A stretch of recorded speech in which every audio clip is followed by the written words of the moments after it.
Listen.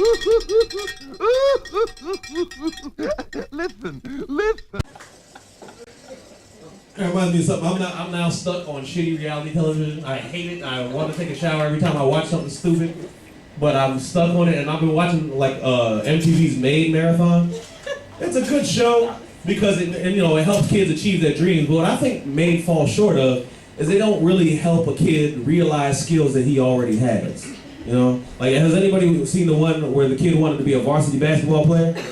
Cool that he wanted to be a varsity basketball player. Problem with that, he was a flaming homosexual first. Like it's big time. Like I'm sure he hears the theme from Mamma Mia every time he tries to go take a shit. It's bad, and that's okay. You can be gay, but that's fine. But why didn't they try to, instead of giving him a new skill and helping him be good at it, why didn't they just cultivate the skill he already had? They called that Made, I want to be a varsity basketball player.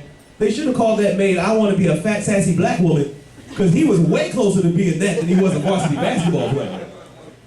They're getting him up at 6 o'clock in the morning. He's like, I do not want to be running at 6 o'clock in the morning. I'm not getting out of my school stuff. And I'm like, Jesus Christ, son.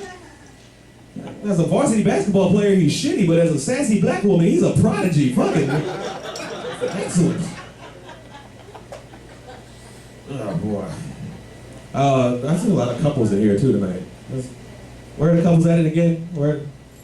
Here and here. It's fucking unnecessary. I just got fired from my relationship. Fired! I thought I was gonna get promoted. She said she was gonna start seeing other applicants. I asked her if my benefits will still kick in on the weekends, because all about that Cobra coverage. Sometimes relationships just go bad, it's nobody's fault. Sometimes you just don't feel the same way about a person by the end as you did at the beginning. That happens. Like she got me because I'm a romantic at heart. In the beginning, she used to love me because I used to do things like wash her hair in the tub. Something like that. Then by the end of the relationship, she would get all mad at me because I wouldn't bring her head back out of the water. Little things. She's demanding, I think, right? Try to get out there. Does anybody here like Old Spice swagger, by the way? My friend told me women cannot resist when you use Old Spice swagger. You know what? It's absolutely true. Because I went to a club, and if you take 2 sprays of Old Spice swagger and spray it just 2 times in a girl's eyes, all her defenses go straight to shit. She can't resist anything. She can't even speak. I'm like, hey, that's great. That's the type of confidence I need. Had a few bad dates this month. I went out with some chick with a misspelled tattoo. You ever see somebody with a misspelled tattoo?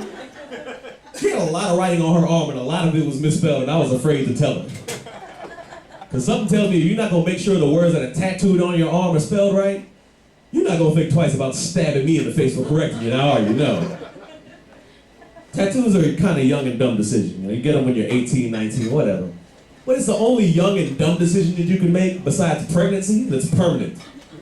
I'll give you an example. When I was a youth, I had stairs in my head. I had a high top fade with stairs cut into the shit. Now, y'all are picturing that in the back. Shut the fuck up. I understand it was not the best move in hindsight. But it also wasn't permanent. Could you imagine if that was permanent? I'm here before you 20 years later with stairs still in my head. I can't get a job interview because I've got stairs in my head. I gotta get laser stair removal surgery for my head. Because tattoos can at least say something about you. This symbolizes strength, or this is from my grandfather. What do stairs in your head say about you? I own parachute pants. That's all that says to anybody. I love Father MC. Tattoo said a lot about this chick. Her name was Destiny. Isn't it funny that every girl you meet named Destiny never seems to have a future? I'm just working the Hooters till I'm old enough to start hooking. Well, excuse the fuck out of me, lady. You're a bright shining star, you are. Something else I'm noticing, some white girls are coming out with good asses now. I appreciate that. Thank you for showing up to play. Some of them do. Some of them have not really understood the difference between a nice ass and a big ass. You understand what I'm saying? It happens. It's okay if you got a big ass, but don't be fucking flouting in my face like I'm supposed to be impressed by it. They do it all the time in the club. Oh, I got a big ass, I'm a black girl. Listen, just because your ass is wild and unpredictable does not mean there's a black girl back there, okay? You've got childbearing hips. That's what you have. That's what the name is for you. Like if somebody said you had a nice face, ladies in here, you would think it's a compliment, correct? But nobody would take it as a compliment if they thought you had a nice face because you had a big face. You know, that doesn't work like that. It doesn't make any fucking sense. Nobody wants to date you if you look like you have a thorax. Why would I do that? That's nasty. Put back the apple bottom jeans, you look like a centaur. Get out of my face.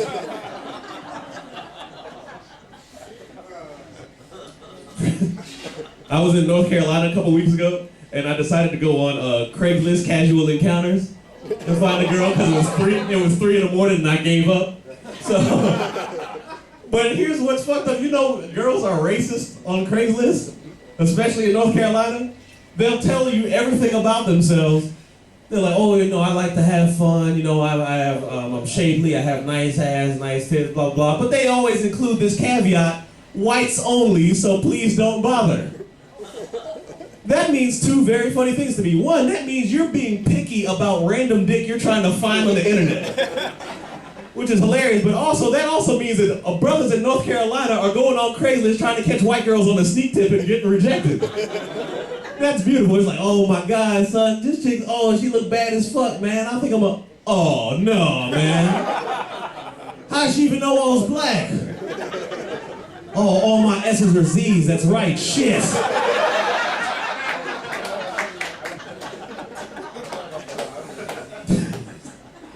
It's the first time I told that joke. I like that shit. So you guys are in a couple here, right? How long you guys been together? 3 years, that's pretty good. Huh? Can anybody beat 3 years in here? How about you? 4? Oh, you're a douchebag. Do I hear 5? It's an auction now. I work with her, it's all good. Oh, you work with her? So she doesn't think you're a cunt behind that? And she probably still does. It's okay. She reserves the right. That's cool. I've never been in a super long-term relationship, but I already know what the secret is to keeping a long-term relationship, and that you got to do things together, keep things interesting, right? Do things, make sure the relationship's spicy. Absolutely. Ever videotape yourself having sex? This motherfucker thought about it for a second and said no, but you didn't say a damn thing. I think y'all got an interesting conversation tonight. I videotape myself having sex with all my girlfriends, Jen. Not because I'm full of myself or anything. I just like us to both go over it like it's football review tape. Oh, why are we practicing? Okay, you see right here in the first quarter where you drop the ball? That's a fumble. You can't do that shit. Then in the third, you let your defenses down, got it right in the face. That's what happened to you. Study up, rookie. Seriously, if you haven't done it, videotape yourself having sex. Do it tonight. There's a camera right there. We can do this often. Can I borrow that? Yeah. Honestly, like, and you might not believe me, but videotaping yourself having sex really does keep a relationship together. Because if she doesn't know who the tape is, she's not going anywhere. Now without some detective work, man.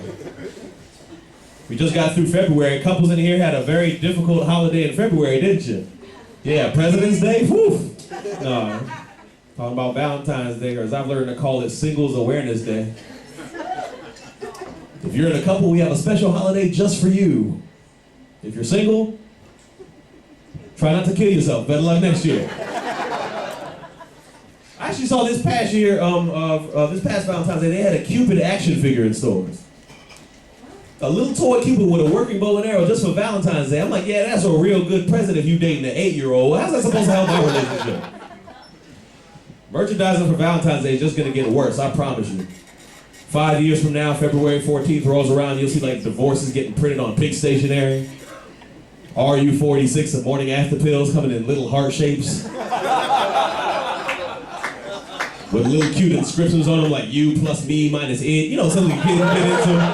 Listen, man, I gotta go. Thank y'all very much for laughing, man. Enjoy the rest of the show. Peace. Ladies and gentlemen, give it up right now one more time for Herbie Gill. Let it go.